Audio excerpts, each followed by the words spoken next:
3 दिवस घरातच आहे, कुठे फिरायला घेऊन चल की. किती फिरतीस? पुण्यात केवढं फिरत असतीस तू? आले का निवांत घरात बसायचं जरासं. वेगळं गाव वेगळं. इथं कुठं मस्त आता पाऊस पडला 2 दिवस झालं. मग कुठं जायचं? चल की जाऊया कुठं, लय कंटाळा आलाय. कुठं किल्ल्यावर जाऊया? किल्ल्यावर नको, आता लगेच यायला लागणार, बाळ आहे घरात. मंदिराकडे? सगळी मंदिरं बघून झालेत. मग कुठं जायचं पप्पा? मग काय आता वॉटरफॉल चालते? चालते की. चला मग बघूया कुठला ते वॉटरफॉल आपण. एवढं लांब चाललं मग खायचं प्यायचं कसं तिकडं? आता आमचा प्लॅन ठरलेला आहे वॉटरफॉलला जायचा. बाबा वॉटरफॉल नावाचा एक वॉटरफॉल आहे आणि गुगलवरती बघितलं तर फोटो वगैरे भारी होते, त्यामुळे आम्ही ठरवले आता इथंच जायचं. आणि या ठिकाणी जाऊन मॅगी बनवायचा प्लॅन ठरलाय, त्यामुळे मॅगीचं सगळं सामान घेतले, चूल घेतलेली आहे. हे आमच्यासाठी एक ॲडव्हेंचर आहे, कारण आम्ही असा कधी प्लॅन केलेला नाही आहे आतापर्यंत बाहेर जाऊन जेवण बनवण्याचा. तर हा आमचा पहिला प्रयत्न असणार आहे, त्यामुळे आम्ही छोटंसं ठेवलेलं आहे की मॅगी बनवायचं शॉर्टकटमध्ये. आणि आता ह्या ठिकाणी जायला 2 रस्ते आहेत, एक तर आजरा मार्गे आणि दुसरा म्हणजे आंबोली मार्गे आणि दुसरा आहे तो चंदगड मार्गे. आता बघूयात पप्पा नेमकं आम्हाला कुठल्या मार्गे घेऊन जातात. आता पहिला स्टॉप आमचा आहे CNG पेट्रोल पंपावर. CNGची टाकी फुल करणार आहे आणि थेट जाणार आहे आंबोलीच्या दिशेने बाबा धबधब्याला. आम्ही ठरवलं होतं की आता आजरा मार्गे जायचं, कारण आम्हाला गाडी टाकायचं होतं CNG, त्यामुळे आता इथे CNG भरणार आणि थेट जाणार.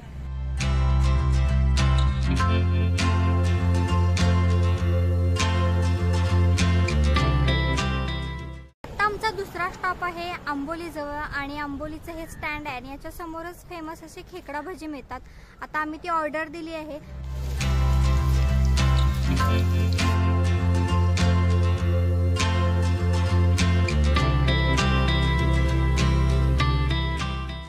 आता आम्ही थांबलोय चौको या गावात. लोकेशन खूप भारी आहे, जुन्या पद्धतीचं आहे, जुन्या पद्धतीची घरं आहेत. माझ्या पाठीमागे तुम्ही बघू शकता, इकडे एक मंदिर आहे आणि कोकणातली मंदिरं तशी भारी असतात, त्यातलंच हे चौको गावातलं मंदिर आहे. आणि तुम्ही बघू शकता असा जुन्या पद्धतीचं हे गाव आहे. चौकुळ गावातलं सातेरी देवीचं मंदिर. आणि हे मंदिर बघितल्यानंतर मला रेड्डी गणपती मंदिराची आठवण आली. म्हणजे तिथलं जे मंदिर आहे ना, तशाच मंदिरांची रचना इथं आहे. म्हणजे मला असं वाटतं एकंदरीत कोकणातल्या सगळ्या मंदिरांची रचना अशाच पद्धतीची असावी. चला तर जाऊयात आज देवीचं दर्शन घेऊयात. मी गेल्या आठवड्यात जो बीडचा दौरा केला त्यामध्ये तुम्हाला सांगितलं होतं शेतीची पद्धती. तर तिकडच्या शेती पद्धतीमध्ये पट्ट्याच्या पट्टे होते, तसं कोकणात किंवा कोल्हापूरच्या भागात दिसत नाही. तर तुम्हाला पट्ट्यापट्ट्यांची शेती दिसत नाही, तर इथे असते तुकड्यांची शेती. तुम्ही माझ्या मागं बघू शकता, ही भात शेती आहे आणि यामध्ये एका ओप्यामध्ये भात लावलेला आहे आणि अशी शेती पद्धती इकडे केली जाते. तासभराच्या प्रवासानंतर आता आम्ही पोहोचले आणि इथून रस्ता आहे जायला, पण हा थोडा खराब रस्ता आहे, त्यामुळे इथून 2 किलोमीटरचा ट्रेक आहे जवळजवळ. आणि या वॉटरफॉलला यायला 50 रुपये तिकीट आहे पर पर्सन, म्हणजे एकाला 50 रुपये. आता आम्ही 4 जण आहे तर 200 रुपये आमचे बिल झाले. पण असा प्रॉब्लेम आहे की इथं फक्त कॅश चालते, ऑनलाईन पेमेंट होत नाही. मग तुम्ही जर येणार असाल तर नक्की तुमच्यासोबत कॅश ठेवा, कारण इथे ऑनलाईन पेमेंट होत नाही. तसं बघायला गेलं तर इथलं वातावरण खूप भारी आहे, मस्त असा निसर्ग आहे. आणि इकडून चंदगडवरून येणारा रस्ता आहे ह्या बाजूला आणि ह्या बाजूला आहे तो आजरावरून येणारा रस्ता आहे. हा थोडा रस्ता खराब आहे. सुंदर असं निसर्गरम्य वातावरण आहे. हा आहे घाट आणि या घाट माथ्यावरूनच हा रस्ता आहे. आणि इथून तुम्ही येऊ शकता. इथून 2 किलोमीटरचा ट्रेक आहे. मिळाली का कॅश? चला आता जाऊयात आणि बघूयात हा धबधबा नेमका कसा आहे. शूट करताना असे लई जुगाड करायला लागतात. आता बघूयात ह्या वातावरणात चूल पेटते का ते. असे व्हिडिओ करायला ना लय मेहनत लागते. पहिली गोष्ट म्हणजे वारं असते, जमीन वल्ली असते, लाकडं वल्ली असतात, ती पेटवायची आणि त्याच्यावर येऊन जेवण करायचं. त्यापेक्षा कधी कधी वाटते घरात व्हिडिओ केला असता तर बरं झालं असतं. हे मला म्हणतो त्याच घरात व्हिडिओ करूया, पण मी म्हटलं नाही, काहीतरी वेगळा कंटेंट आपल्या प्रेक्षकांना द्यायचा म्हणून मी इथे घेऊन आले. पण नाटके 9 यायला लागले. तिथं चूल पेटवण्याचा ॲडव्हेंचर माझा भाऊ करतोय. आणि तुम्ही जर अशा ठिकाणी येऊन चूल पेटवत असाल तर थोडं तुमच्या जबाबदारीवर पेटवा. फक्त जाताना मस्त विझवून जावा चूल. तुमच्या जबाबदारीवर चूल पेटवत असाल अशा ठिकाणी तर तुम्ही नक्की ती विझवून जावा. जावई, पोरग आणि पप्पा काय काय करायला लागलेत बघायचं. पेटवल्या तर चूल पेटल्या नशिबानं. आता इथं पप्पा शिकवायला लागल्यात कशी करायची असते मॅगी.